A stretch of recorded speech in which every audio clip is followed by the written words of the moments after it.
Hi Aries, my name's Leona from Supra ConsciousSoul, and this is your deep dive reading. So whenever you see it is the right time, this could be for your sun, moon, rising, and I'm doing some advice for your north node as well. Okay, so the characters can be reversed. If you feel like I'm talking about the other person and not you, feel free to switch the roles. It's the energies that I feel. Okay, Aries. So, Ten of Cups and the Empress has come out. Ooh. Someone's going for their bliss. And we've also got the Tower. I feel like you've got a sudden opportunity that might be coming in here. Something that's going to make you very, very happy. Okay, that one. Okay. Knight of Pentacles in reverse. Ooh, the issue is there's a stall. Or there's some kind of pullback from one of the parties, maybe.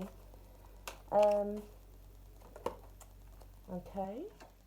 Six of Cups, something that may have been offered to you before. It can talk about nostalgia, the past, yeah. Maybe something from the past is holding you back there. 1 minute, because my mouse is going nuts. That's it. Something from the past is maybe holding you back there. Distracting you, we've got the Page of Cups in reverse. So you may think it's not going to happen or something's not going to take place. Four of Pentacles, helping you in reverse. So you may have to release something, let go of something. We've got the Priestess. So there's something hidden or something you need to remember.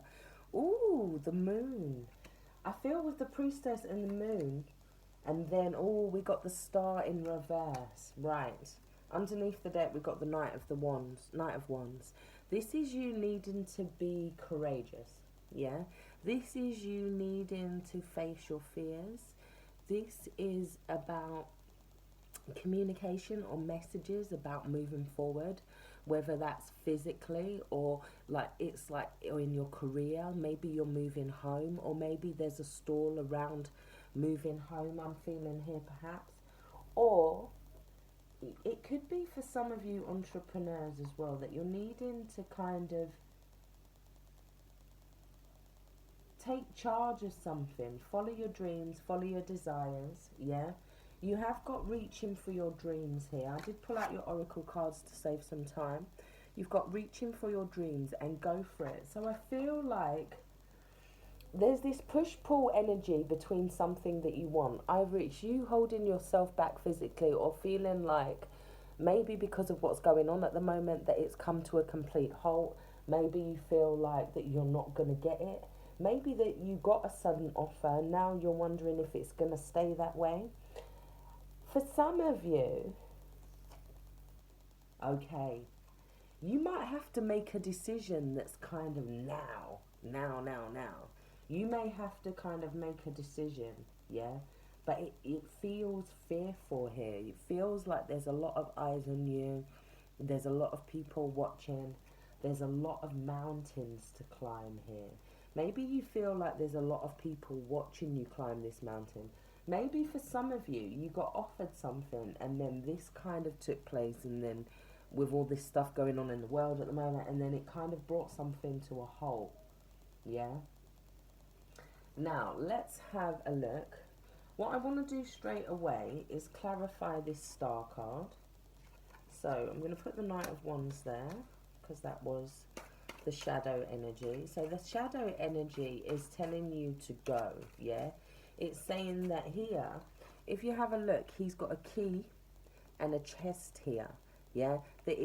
So he uses his intuition, then he's got this key, which is his wisdom, and he unlocks the chest, and now he's got this house. Right.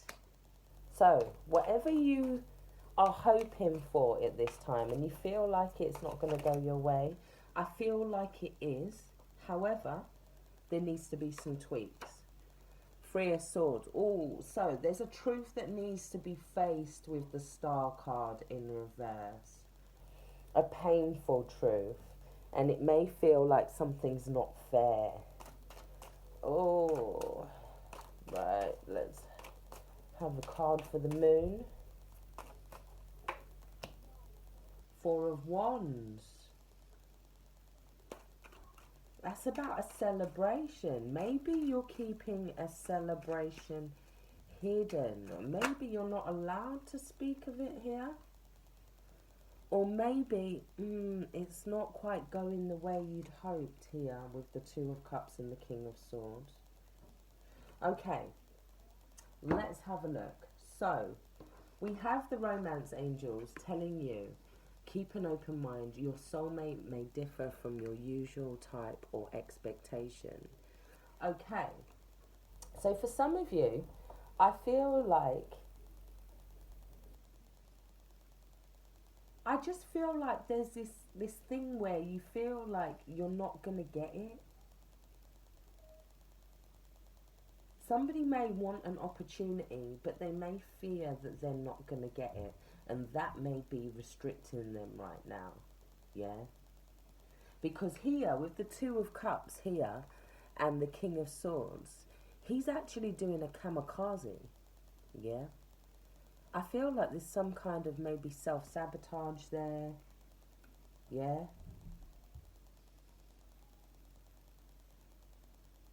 Not seeing the truth, because he's also blindfolded.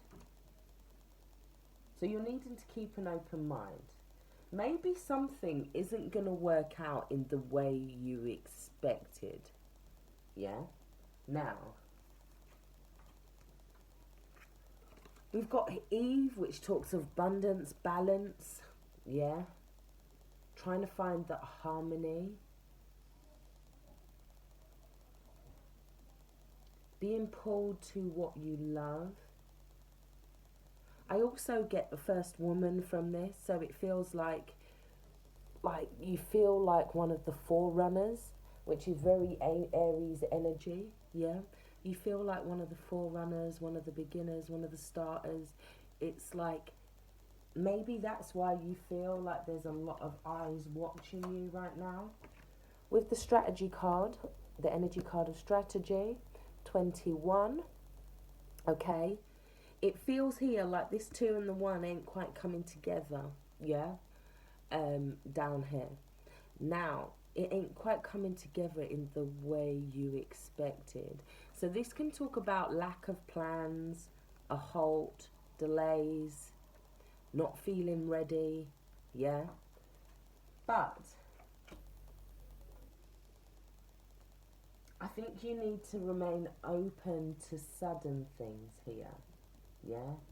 You need to remain open to sudden things, because this Tower is saying, look, we're trying to give you, you wanted that, but we know that that's not good for you. If you build this, within a month, you're going to have that, plus an extra bit, yeah? So they're like,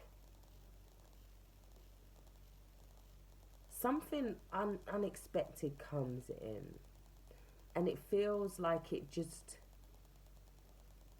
changes everything. But I'm not scared of the energy here with the Empress card and the 10 of Cups. I just feel like with this 6 of Cups, you're kind of still holding on to the past, or something from the past is triggering you, or triggering some kind of self-sabotage in an area. Yeah? I feel like maybe you're not going inside to look at, you're not looking at what the actual dream is. Maybe for some of you, it can involve fame. But the High Priestess here is saying that you've actually forgotten something. There's something, a piece of information that you may have forgotten. We have her looking in this book, referencing this book here. And I feel like it's almost saying like, look, you signed up for this. Why are you doing this? Yeah? Because Knight of Pentacles in reverse can be like lazy, inertia, stubborn, and here in the upright, he would be following that carrot or that dangling coin, yeah? But he's not in the reverse. It feels to me like in the reverse there's almost a mountain here, or he feels like he's falling down a slope.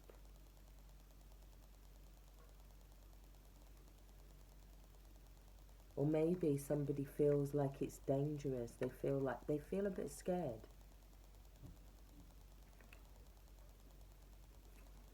Now, Page of Cups in reverse can be a little bit like, I'm not tapping into what it is that I really want. I'm not seeing the bigger picture, perhaps. Because here we have the amethyst, and it talks about psychic abilities and behavior patterns. So, this is talking about needing to keep your third eye open, your crown chakra open, yeah? And it also is saying that certain patterns may be holding you back from what it is that you actually really want, yeah? Needing to look at those patterns, because everything here is saying you need to go for it. The ancestor cards here speak of the ancestor who speaks of freedom. I think for a lot of you, you need to free yourself from something. And once you do that, you kind of heal this self-sabotage element, or scared to face the truth, or scared to speak it into existence, maybe. Scared to want it.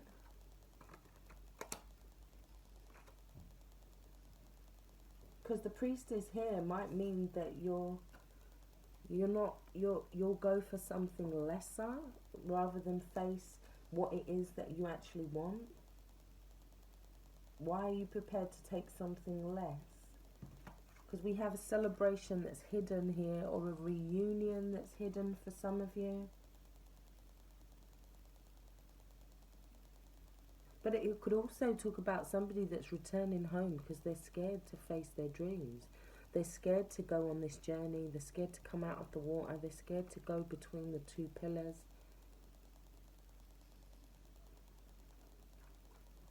And I think that's what you're supposed to do, because you do have reaching for your dreams. And then we have a lot of purple here as well. So this is saying, look, we're sending you messages. We're sending you messages. The universe is trying to show you here.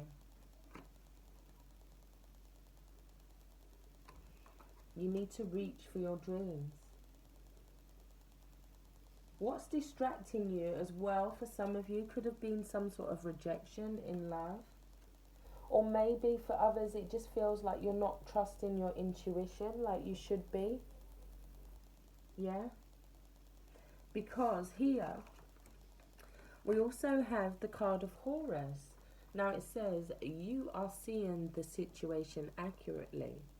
So Horus is all about the third eye, but it can also be about standing your ground. Yeah, standing your ground and needing to kind of face things, using your intuition, using that eye there. Now, I also get for you guys, I'm hearing win-win situation. Yeah? So maybe there's a situation here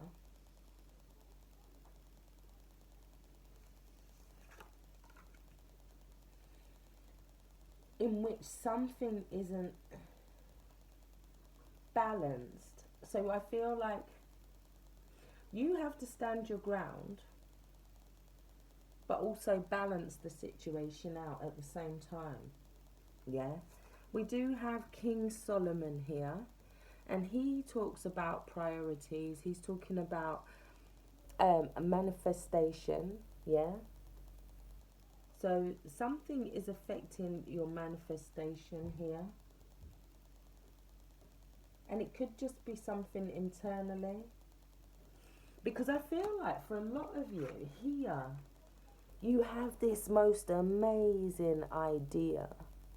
This is like the most amazing idea ever. You get this beautiful insight that's leading to your destiny, leading to beautiful harmony.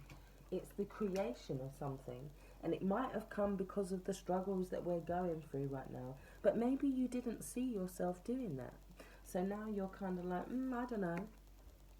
But King Solomon here is asking you to call on him to clear the way.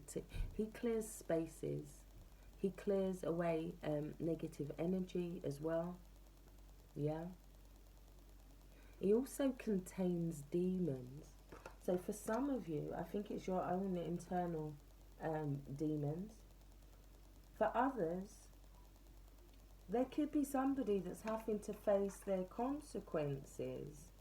I feel like somebody may be kind of lying to you and you feel like maybe, I don't know if I can go forward with you now actually. Could be a Pisces or an Aquarius here with the star and the moon. But I think that tower there is talking about Uranus energy, and that's saying it's like that can talk about inventions, it can talk about stirring things up, getting you going, like pow, hit by lightning. Yeah. In terms of your north node, Aries, it's asking you not to worry about it. Now is the time, it's saying. Yeah. You're needing to use your willpower and do it your own way. So this is coming with the invention. So it would be now is the time to invent a new way, to do it your own way. So there is some kind of powerful element that you're needing to bring together. And you may be losing faith in this concept or this idea or this thing. And the universe is like, no, go and help them. Don't let them lose this faith. Whatever it is, it's going to be some sort of freedom for you, whether that's financially, whether that's physically, whether it's a home for some of you, yeah, whether it's a new career that you didn't see coming. But I think at first you may be the one to say, oh, I don't think I can go there. But then maybe you release yourself, or you let something go, or you just allow yourself to go with it, maybe. And then we have something, we have a creation. So let's have a look. Your crystal card is Sapphire, and the keywords are abundance, joy, and destiny. So this is a powerful stone which fosters development towards our destiny. It stimulates and sustains actions and efforts that lead us towards the fulfillment of dreams. It brings feelings of joy and peace to the mind, enhancing intuition and a sense of purpose. It encourages faith and hope. Sapphire brings wisdom and can be used to enhance the corresponding chakras. Overall, it brings balance and alignment to the physical, emotional, mental, and spiritual. Sapphire attracts prosperity and promotes achievement. The different colours combine to create wisdom and harmony. Black is useful for protection and centering, blue for seeking and speaking truth and love, green for visions and integrity, pink draws what you need and releases what you don't, purple awakens the spiritual purpose and psychic abilities, yellow attracts abundance and wealth, and white opens up cosmic consciousness. Royal sapphire brings responsibility and removes negativity, while star-shaped sapphire works with intuition. Sapphire works with the pituitary in regulating the glands. It strengthens the eyes, reduces fever, and alleviates blood disorders. It works with the heart and stomach, especially with stress-related diseases. Drawing this card signifies efforts will be rewarded. Look for ways in which purpose can be directed towards achieving goals and inviting success. So, wow. You guys are breaking through some kind of barriers this month. Let's have a look.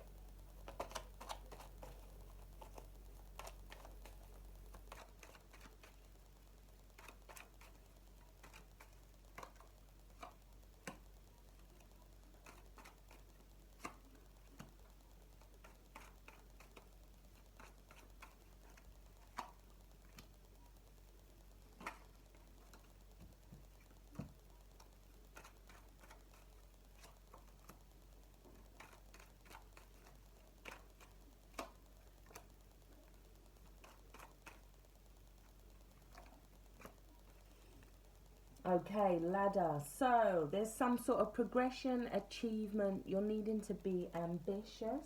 You're needing to use, yeah, your strength, your power. Here we have the candle. Now, that is talking about illuminating something. And with this tower here, I did say that something's going to come in, or an idea is going to come in, yeah, that's going to kind of fascinate you. But it's holding a promise here with the candle as well. Because it's saying, look, we've got faith. We're lighting this candle, yeah? Waiting. We're waiting. We've got faith in the wait. So it's telling you to have faith while you're waiting. With the knight, we have the cherry, which is talking about, the cherry talks about getting involved, but here, for completeness, but here we definitely have something that's not getting involved. So you're needing to look at your energy, whether that's you or others around you. We also got the Six of Cups with the serpent. Now, the Six of Cups with the serpent can talk about fears and needing to confront those, knowing, using our instincts. Now, the Six of Cups is also about healing things from the past. And I think a lot of us are going through this big, intense healing at the moment. Here, we have clarity, but it's bringing insecurities. These changes are bringing in insecurities with the ice, yeah? It's a different form to what we're used to. Here we have the Four of Pentacles and the robe. So we might have to take off this garment. We might have to let this down. Or maybe we're putting this robe on so that we can specialize in something. Maybe we're letting go of this old idea, or maybe we're letting go of something that was older, or a way of doing things, and now we're changing character. We're putting on this new character now. Then we have the chair when talking about the Four of Wands and the moon. And now here it's talking about evaluation, organising ourselves, positioning ourselves. Yeah, maybe we are positioning ourselves in secret here so that we don't have all of these eyes watching us here. Where is that eyes card? There it is. No, it's not. That's not it. Where's it gone? Oh, why can I not find it? I can't actually find it right now. Where's it gone? Did I put it back? Maybe. Right, so, yeah, maybe it's not about having all of those eyes watching you at this time. Yeah? Because the High Priestess as well can talk about keeping things secret. Or maybe you're keeping something secret just in case it goes wrong so that people don't know. But at the same time, I think that would be shooting yourself. Let's have a look.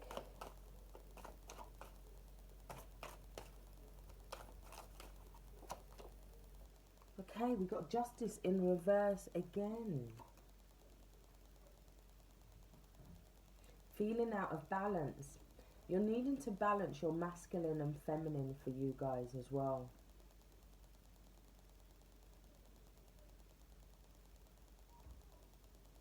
I feel as well that if you carry on, or if you don't face something, I feel like the Justice card can kind of make it hard until you do, because we've got the Justice, the Nine of Cups in reverse, and then we've got the Three of Wands. So it's almost saying, like, if you're going to be selfish and not share with others or give this gift to others, then we're going to make it hard for you a little bit, and it could get a little bit uncomfortable, I feel.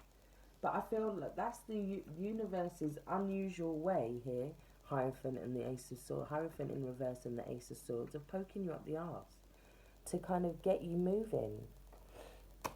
Sorry, excuse my language. And now, one last thing. We have the Osho Zen, and it is the card of intelligence. So I'm going to read this from the book. It says, "We are born to be blissful. It is our birthright. But people are so foolish. They don't even claim their birthright. They become more interested in what others possess. They start running after those things. They never look within. They never search in their own house. The intelligent person will begin his search from the inner being. That will be his first exploration, because unless I know what is within me, how can I go searching all over the world? It is such a vast world, and those who have looked within found it instantly, immediately. It is not a question of gradual process. It is a sudden phenomenon, a sudden enlightenment. I have heard about a very great Sufi mystic woman, Rabbi al-Adawiya. One evening, people found her sitting on the road, searching for something. She was an old woman. Her eyes were weak, and it was very difficult for her to see, so the neighbours came to help her. They asked, "What are you searching for?" Rabia said, "That question is irrelevant. I am searching. If you can help me, help." They laughed and said, "Rabia, have you gone mad? You say our question is irrelevant, but if we don't know what you are searching for, how can we help?" Rabia said, "Okay, just to satisfy you, I am searching for my needle. I have lost my needle." They started helping her, but immediately they became aware of the fact that the road was very big and the needle was very, very tiny. So they asked Rabia, "Please tell us where you lost it, the exact precise place. Otherwise it is difficult. The road is big and we can go on searching and searching forever. Where did you lose it?" Rabia said, "Again, you ask an irrelevant question. How is it concerned with my search?" They stopped. They said, "You have certainly gone crazy." Rabia said, "Okay, just to satisfy you, I have lost it in my house." They asked, "Then why are you searching here?" And Rabia is reported to have said, "Because here there is light and there is no light inside." The sun was setting and there was a little light left still on the side of the road. This parable is very significant. Have you ever asked yourself what it is you're searching for? Have you ever made it a point of deep meditation to know what you are searching for? No. Even if in some vague moments, dreaming moments, you have some inkling of what you're searching for, it is never precise, it is never exact. You have not yet defined it. If you try to define it, the more it becomes defined, the more you will feel that there was no need to search for it. The search can continue only in a state of vagueness, in a state of dreaming. When things are not clear, you simply go on searching. Pulled by some inner urge, pushed by some inner urgency, one thing you do know, you need to search. This is an inner need, but you don't know what you are seeking. And unless you know what you are seeking, how can you find it?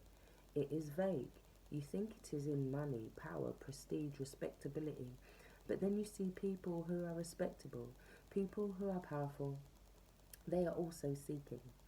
Then you see people who are tremendously rich. They are also seeking.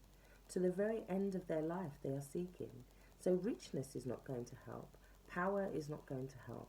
The search continues in spite of what you have. The search must be for something else. These names, these labels, money, power, prestige, these are just things to satisfy your mind. They are just to help you feel that you are searching for something, that something is still undefined, a very vague feeling.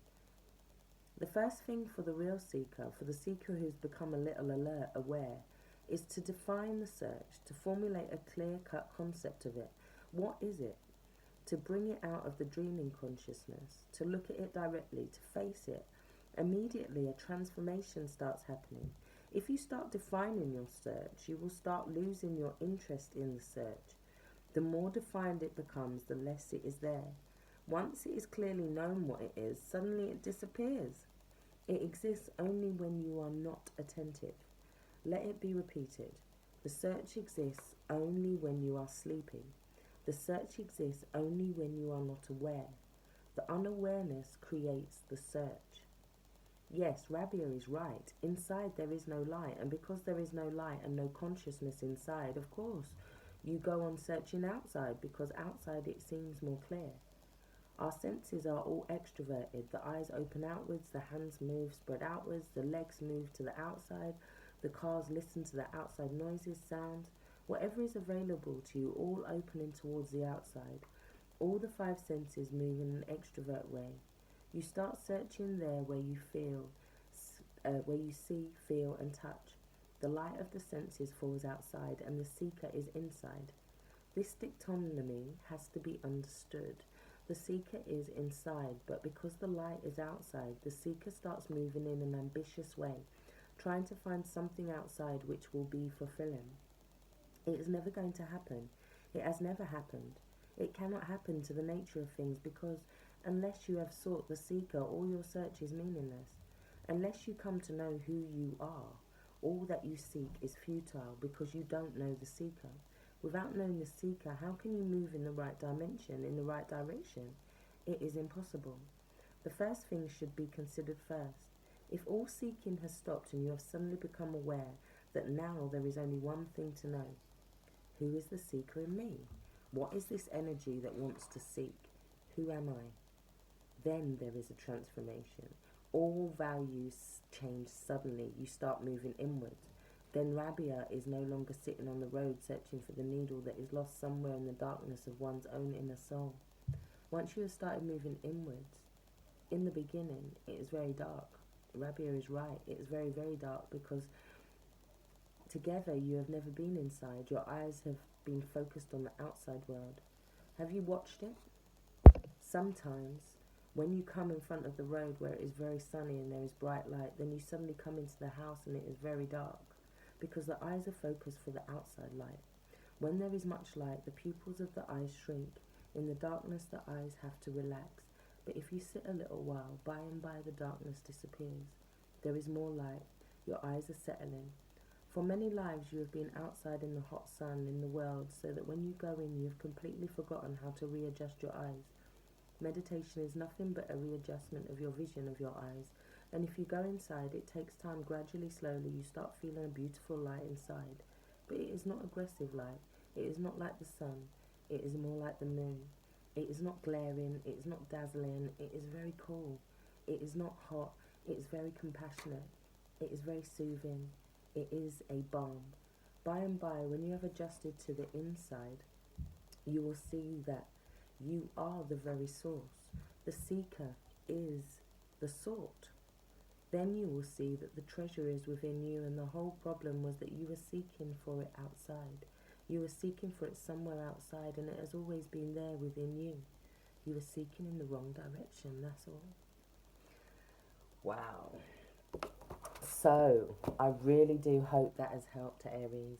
If you'd like a personal reading from me, all the information is in the box below. Take care, stay blessed.